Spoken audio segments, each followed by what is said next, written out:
Bienvenue à l'émission historique de Saint-Félicien, Récits d'ici, qui traitera cette semaine de la vie de famille telle que nos ancêtres l'ont vécue dans la première moitié du siècle dernier. Pas besoin d'insister sur le fait que ça se passait tout à fait différemment et en dehors de la modernité.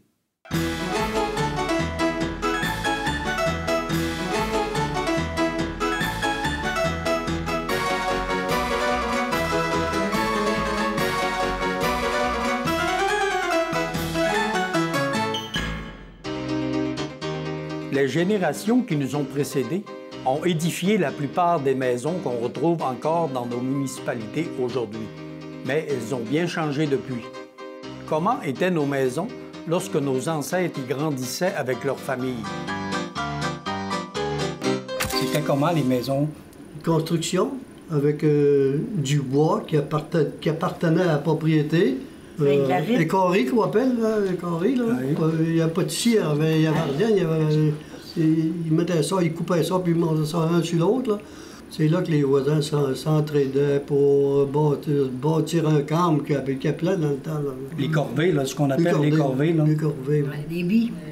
Chez nous, on avait une maison de 2 étages, la 6e d'une famille de 18. 18. Quand en haut, c'était pas fini du tout. Là, on couchait comme un dortoir. Tout, les lits 2 par 2, mais les lits presque collés. Là. Les chambres, il y avait des chambres pour les filles puis des chambres pour les gars, mais c'était pas chacun notre chambre. Là, hein? Il y avait 2 lits dans une chambre, un lit double et un lit simple, souvent. Puis on était 3 dans la même chambre. Mais ça, on s'accommodait comme ça, puis on n'avait pas de... On n'en souffrait pas, c'était comme ça. Moi, je me souviens, à partir de 4 ans, OK, en 1944. On s'est emmenés à Saint-Félicien. Mon père avait bâti une petite maison, mais on était 16 enfants. Fait qu'on était tassés. Mais on ne gelait pas. Puis toutes des paillasses de paille, là, on était très bien couchés. Voyons, on vit vieux. C'est courant, les paillasses. Ben, moi, j'ai couché là-dessus aussi. Moi, ici. J'avais un petit lit, là. Ouais. C'était la dernière, moi. Mais... Puis j'avais un petit lit, je couchais tout seul dans mon petit lit. Mais ils changeaient ça de temps en temps? Oui. Oui. La paille, c'était de la paille qu'ils récoltaient. Ben, C'était soit de la paille de blé ou de la paille d'avoine. La paille d'avoine était plus souple que la paille de blé. Tu sais. Ah, OK. On allait à la grange pour mettre de la paille neuve. Là. Puis là, on avait un lit qui était soulevé, mais tranquillement, là, ça baissait. Ah, c'est ça qui vous donnait l'indice, c'est le temps de changer. Puis avant d'avoir les matelas aussi, on a eu les lits de plumes aussi. On tuait toutes les volailles toute l'année. Puis même qu'on en tuait rien qu'une, on gardait les plumes, on les faisait toutes sécher, on lavait ça. Puis on faisait des lits de plumes avec ça. Vous lavez les plumes? On lavait les plumes, ben oui, on arrangeait tous les oiseaux qu'on tuait l'automne, là, les poules avant les fêtes, toutes les bêtes qu'on élevait et qu'on tuait qui avaient de la plume. On ébouillantait ça, puis on la lavait, la plume. Puis ça, quand on avait ça, on mettait un matelas.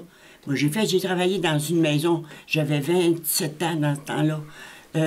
On avait 5 matelas de plumes. On brassait ça tous les matins, puis on faisait un bout légal avec ça. Ça a duré longtemps, ça, avant d'avoir les matelas. Oui. La plume d'ouest, ça faisait des bons matelas. Puis on était bien couchés. Parlons de commodité maintenant. Les espaces étaient restreints, mais on savait quand même les utiliser à bon escient. On n'avait pas de toilette, nous. On était dans un rein, puis il n'y avait pas de système d'égout, c'était pas drôle. Ça, c'était pas drôle. Ça marchait Je ne m'étendrai pas sur ce sujet. Sûrement pas de bain. Non, pas de bain. On se lavait à 2 barbouillettes, bien sûr. Un bain de tapis, comme on disait. Mais quoi, il y avait une Catherine dans le coin, là? Oui, exact. Il fallait vider ça. On ne s'étendra pas sur ça. Il y avait une cuisine, probablement, Cuisine avec le salon. Avec le salon. On n'avait pas de salon. C'était une grande cuisine. Il y avait une literie dans le temps, on appelait ça une dépense ou je ne sais pas quoi, dans le coin, dans l'extérieur. Le frigidaire, il n'y en avait pas. On avait une petite armoire dehors. Je pense que toutes les maisons en avaient, là, avec des panneaux qui ouvraient. Là. Puis là, ils mettaient congeler des choses pour les fêtes. Là. Puis il n'y avait pas de cave finie, là. C'était un petit escalier avec un genre de réserve qu'il y avait en bas, là, pour mettre des choses. Avec une trappe. Avec une trappe, exact. Nos coutumes en termes de nourriture ont bien changé depuis 100 ans. De quoi se sont nourris nos aînés durant leur enfance? Vous savez, le matin, mon père venait au pied de l'escalier, il disait « Levez-vous, les enfants. » parce que chez nous, c'était tout ensemble. On déjeunait tout ensemble, on mangeait tous ensemble, on soupait tous ensemble. Les mets qui se faisaient, là, on a parlé du déjeuner, mais le dîner, les mamans, c'était quoi surtout les principaux mets qui se faisaient? On mangeait des crêpes. Des hachis, du ragoût. Des hachis, qu'est-ce qu'ils mettaient là-dedans? Là? Ben, de la viande, disons qu'on avait fait une soupe avec. Coupé en petits morceaux pour passer au viande. Puis tu faisais le lard salé dans le temps, puis il fallait que le lard salé ait 3 pouces d'épais, là, imagine-toi donc. Qui avait le lard le plus épais, ça c'était une fierté. Oui, c'était une fierté. On mangeait une chose, le dimanche, c'était un rose beef. Ah, il se perdait rien. Des patates fricassées avec du bon lard salé. Du lard salé, des grillades. Des grillades, oui. Ouais. Il y avait la sauce à poche aussi. Oui. Quand on était jeunes, là, je me rappelle, mon grand-père, à 75 ans, là, avant de se coucher, il avait travaillé comme un fou de claveiller autant que dans la journée. Là. Il se faisait une beurrée de rôti de porc, là, puis il mettait des petites tranches de porc, mangeait ça avant de se coucher. Il n'a jamais fait une indigestion, il est mort bien vieux. Il mettait pas de 30 Non, mais oublie pas à tes prières que le porc, il était élevé avec des petites patates, puis des choses qu'il y avait sur la ferme, c'était naturel. Ça se digérait pas mal mieux. Oui. Dès que les légumes commençaient à être prêts, là, on mangeait du bouilli. Oui. Régulièrement, oui. Toutes les semaines. Il nous faisait des belles tourtières aussi. Des belles chaudronnées de bines là, avec du beau là. C'était bon aussi, ça. C'était très bon. On mangeait ce qu'on cultivait chez Oui, pour vous autres. Là, chez nous, on était cultivateurs, ça fait qu'on avait, on avait notre lait, on avait nos œufs, on avait le porc, on avait du porc, on avait du porc, on faisait du bœuf, c'était pas, on sauvait la mise, là, tu sais, on avait un grand jardin. Celui qui n'avait pas de ferme, là, je ne sais pas trop où il prenait sa nourriture, vraiment. Il n'y avait pas de boulanger qui passait pour vendre du pain, vendre quelque chose. Tous devaient collaborer au bon déroulement des repas. Les familles étant nombreuses, on se devait d'être organisés. Pour manger, on faisait 2 tablés. Nous autres, les enfants, après ça, le grand-père et grand-mère, ils étaient avec nous autres à la première tablée, puis les autres à la deuxième. On était tout assis autour de la table, c'était du gruau, on mangeait tout du gruau avec des toasts, puis c'était des timprettes ou des fèves au lard, c'était tout en même temps. On n'allait pas voir s'il y avait d'autres choses, on mangeait ça. C'était mon père au bout de la table. C'est lui qui découpait la viande, puis je remplissais la soupe. Oui. Oui. Puis après ça, on était servis autour de la table. Puis, il y avait une bonne humeur qui régnait. On était 9 enfants, puis la partie de fun de la journée, c'était l'heure du repas. Papa se mettait le nez dans sa tasse de thé, puis il faut voir qu'il ne riait pas, puis il disait « Maman, t'es encourage », puis elle avait toujours un tablier, puis elle s'essuyait le coin des yeux, parce qu'elle riait assez que les larmes en coulaient. C'était notre rencontre familiale, c'était l'heure du repas. Les hommes étaient assez bien les hommes à la main servis. Ah oui, ils étaient servis comme ça. Mon père, il se faisait servir. OK. Ouais. Il ne s'occupait pas de ça. Non, c'était ma mère qui s'occupait de ça. Elle servait toujours le premier, puis il était le roi à table. Les hommes travaillaient, les femmes ne travaillaient pas. Ils ne travaillaient pas dehors. Mais dans le temps, ils appelaient ça les femmes ne travaillaient pas. Ah ouais. Ils travaillaient, mais pas de salaire. Hein? C'était dur d'entendre ça. Les femmes ne travaillaient pas. Ouais, ils disaient que c'est dur. C'était cruel. L'été, durant les vacances, parce qu'avec les poêles à bois, il faisait chaud dans les maisons. Hein? Puis on s'était organisé dans un petit coin dans le garage, là, avec une grande table, puis il y avait un poêle à 2 ponts. Là. On faisait le pain là, puis à manger là. On mangeait là l'été. Alors, c'était le bonheur parfait parce que ça faisait différent. Hein? Les enfants, on pouvait tous manger ensemble. Il y avait un vin à chaque côté de la table. Là. Mais la table, c'était du bois brut. Est-ce que c'est ce qu'on appelait les cuisines d'été? Oui, c'était ça. Oui, une cuisine d'été. Oui. La débrouillardise des gens du temps était remarquable, et surtout quand il était question d'habillement. L'habillement dans ce temps-là, moi j'ai vécu avec mon père, culture du lait. C'était, tu sais, on le battait, puis ça faisait du lait. Des nappes et des serviettes avec ça. Oui, même j'ai porté des habits, moi, en lin, faits par les mères.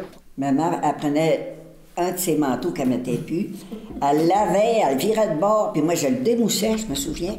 Puis là, elle pressait bien, puis elle faisait sur l'envers. C'était un beau manteau de... C'était ça qu'elle faisait. Il n'était pas décoloré. Ah, ben là, à l'envers, il était correct. prenait le même manteau, surtout les manteaux, mais on n'avait pas de collants comme aujourd'hui. Je me rappelle, on gelait des cuisses. On gelait des cuisses. Traversé sur le pont, moi j'avais à peu près 10 ans. Et juste des bas là, avec des élastiques là, qui tenaient, là, pas de collants, on gelait. Des petits manteaux. Je me souviens, ma première robe achetée faite, j'avais 17 ans. Puis mon premier manteau acheté, j'avais 14 ans. Non. Toi, de Saint-Méthode, as-tu porté des ticotayens? Moi aussi. Moi aussi, c'est prime. Oui. Petit robeur à 4 tours. Oui, moi j'essayais de découper de la hache. On a souvent entendu parler de cohabitation avec des membres ne faisant pas partie de la famille immédiate, comme les beaux-parents, par exemple.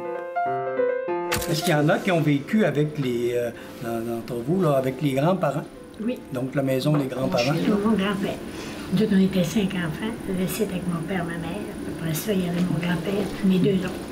Ça faisait une bonne tablée. OK. J'étais 5 ans avec eux autres. Avec vos parents? Oui. Mariés? Mariés. OK. Fait que vous avez vécu les premiers temps chez votre soeur, après ça? Pendant 1 an, 5 ans chez mes parents. Est-ce que c'était difficile, cette période-là? Non. Vous n'avez pas difficile de vivre avec d'autres? Non. Ben, on a été élevés sur la ferme au Racine, avec le grand-père et la grand-mère qui étaient là. Puis c'est l'arrière-grand-père qui devait défricher la tête. Chez nous, on était 12 enfants, le père puis la mère, puis le grand-père puis la grand-mère. Puis il y a 2 de maisons qui sont mariées, puis qui ont resté quelque temps encore avec nous autres. Là. Il y en a un qui a eu même 2 enfants. Bien, chez nous, il y avait 4 enfants, papa, maman, ça faisait 6, pendant que Thomas Louis Tremblay, là. Ouais. Il était 6 aussi, ça fait 12. Puis il y avait une sœur à papa qui était handicapée. Puis après ça, les autres. Puis en plus, il y avait la maîtresse d'école en pension, Mademoiselle Manicole. Puis il y avait de la place pour toutes. La maison était grande. Je suis la 7e d'une famille de 2 enfants. Puis il avait pris 2 des orphelins dans le temps. Là. Vous savez, des fois qu'ils perdaient leur mère, puis la père venait demander est-ce que vous pourriez prendre un enfant. Ma mère en avait pris 2 garçons en plus de nous autres. Certaines familles ont vécu assez modestement, avouons-le, au début du siècle dernier. C'était la vraie pauvreté. Chez le voisin, comme chez nous, on allait chez le voisin, c'était de la pauvreté.